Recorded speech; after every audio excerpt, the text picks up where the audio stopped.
भाई बहन के अटूट स्नेह का पर्व रक्षाबंधन काफी हर्षोल्लास पूर्वक मनाया गया। हर वर्ष की तरह सावन पूर्णिमा की तिथि पर बहनों ने रक्षा सूत्र से भाइयों की कलाई सजाई। रेशम की डोरी के धागे भले ही कच्चे हों, लेकिन इसके पीछे का स्नेह अटूट और बेहद मजबूत होता है। बहन भाई के प्यार का प्रतीक इस त्योहार को लेकर घर घर में व्यापक तैयारियां की गई थी। सुबह लोग स्नान कर देवी देवताओं की पूजा अर्चना किए। उसके उपरांत बहनों ने भाइयों की कलाई में रक्षा सूत्र बांधकर जन्म जन्म तक दुख सुख में साथ निभाने का वचन भाइयों से लिया। वहीं भाइयों ने बहनों को उपहार देकर हमेशा साथ निभाने का वादा किया।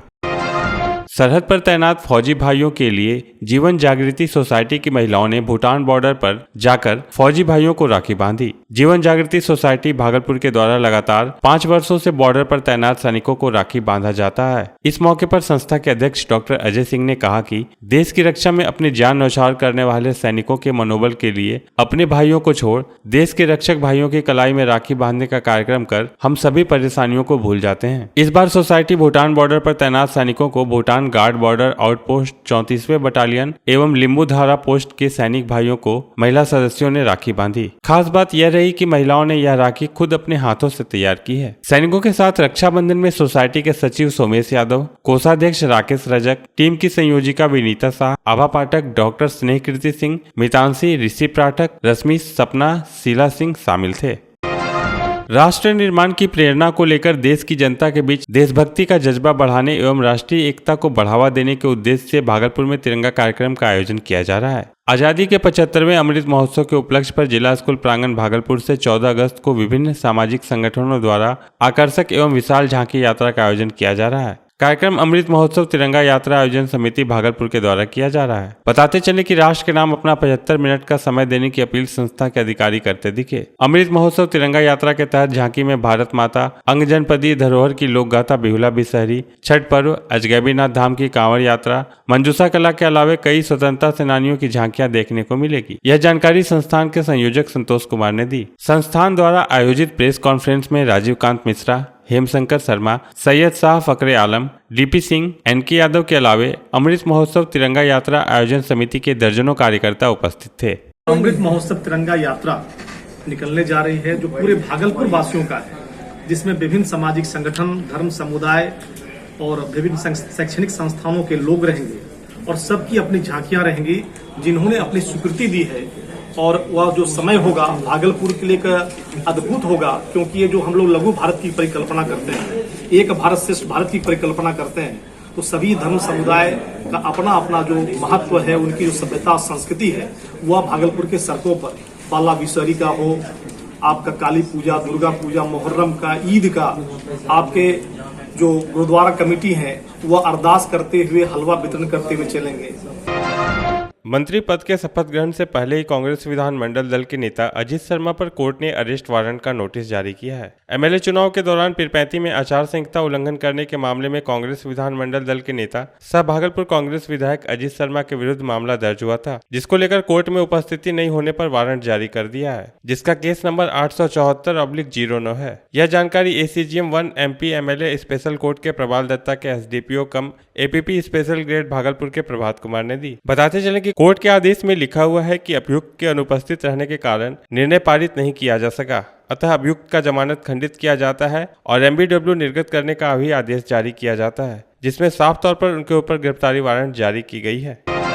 बीजेपी से अलग होने के फैसले के बाद आज सभी जिलों में जनादेश के विश्वासघात के विरोध में बीजेपी के द्वारा धरना कार्यक्रम किया जा रहा है। इसी को लेकर समाहरणालय परिसर और नौगछिया के अनुमंडल परिसर में बीजेपी के पूर्व उद्योग मंत्री सैयद शाहनवाज हुसैन के नेतृत्व में धरना का कार्यक्रम आयोजित किया गया, जिसमें काफी संख्या में बीजेपी कार्यकर्ताओं ने धरना में हिस्सा लिया। पूर्व उद्योग मंत्री ने कहा कि तेजस्वी यादव युवाओं को 10 लाख नौकरी देने का वादा किए हुए हैं और उन्होंने कहा था कि वह अपने पहली साइन से 10 लाख बेरोजगार युवाओं को नौकरी देंगे, लेकिन अब कह रहे हैं कि वह डिप्टी सीएम है। इससे साफ तौर पर लग रहा है कि सरकार में राजद जो सबसे बड़ी पार्टी है उसकी भी नहीं चल रही है। एनडीए सरकार जो है माननीय मुख्यमंत्री हम लोगों के भाई नीतीश जी को रखे साथ में और बीजेपी के द्वारा उन्होंने 43 सीट बिहार में ले आए और उनके बावजूद भी उनके माथे पर बिहार का ताज भारतीय जनता पार्टी देने का काम किए और केंद्र सरकार से इतना ही योजनाएं आने लगा और विकास का बिहार का विकास होने लगा, इनको लगा कि 24 में हमारी स्थिति गड़बड़ा जाएगी,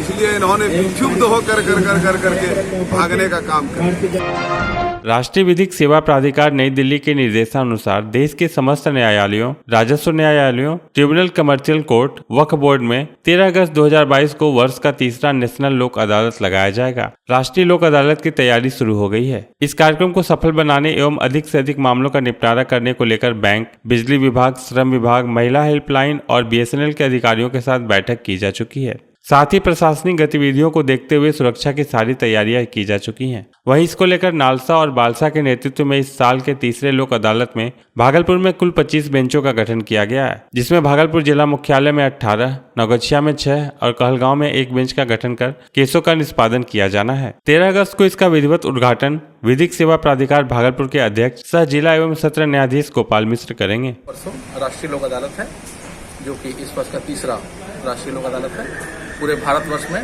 नालसा और बालसा के नेतृत्व में बनाया जा रहा है। यहाँ पर भागलपुर में कुल 25 बेंचों का गठन किया गया है, जो भागलपुर जिला मुख्यालय के लिए 18 बेंच है, नौगछिया के 6 बेंच है और आपका कहलगांव का 1 बेंच है।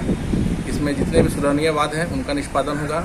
बैंक संबंधित मामले हैं, ऋण के मामले हैं, बिजली, पानी, फॉरेस्ट के मामले हैं, वेट मेजरमेंट के मामले हैं।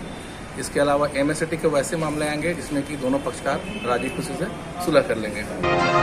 यातायात पुलिस द्वारा भागलपुर के शहरी क्षेत्रों में विशेष सघन वाहन चेकिंग अभियान चलाया गया। इस सघन वाहन चेकिंग अभियान के तहत 2 पहिया वाहन में जिन्होंने हेलमेट नहीं पहना था, 4 पहिया वाहन में जो सीट बेल्ट नहीं पहने थे या फिर वन वे का उल्लंघन करते पकड़े गए वाहनों को भी सीज किया गया और उन्हें आर्थिक दंड दी गई। इससे शहरवासी काफी परेशान भी हुए, क्योंकि आज रक्षाबंधन था और इस पर्व के दिन कई परिवार एक दूसरे से मिलने राखी बांधने के क्रम में निकले हुए थे। ये वन वे ट्रैफिक का जो उल्लंघन कर रहे हैं लोग, इसके लिए हम लोग चेकिंग कर रहे हैं। हम कई दिन से कर रहे हैं, कई दिन लोगों को समझाया भी लेकिन नहीं समझ रहे हैं, इसलिए लास्ट उपाय देख के हमको फाइन करना पड़ रहा है। और बराबर हम देख रहे हैं, पिछले 17 मई से ही हम लोग लागू किए हैं और तब से हम लोग अनुरोध कर रहे हैं, अपील कर रहे हैं जनता से कि आप लोग वन वे का पालन कीजिए। इसमें आपकी भलाई है, एक्सीडेंट कम होता है, देरी कम होती है, सिग्नल हमने बंद करवा दिया है, आप लोगों को सुविधा, लेकिन लोग मानने को तैयार नहीं है। इसलिए आज हम यहाँ चेकिंग कर रहे हैं।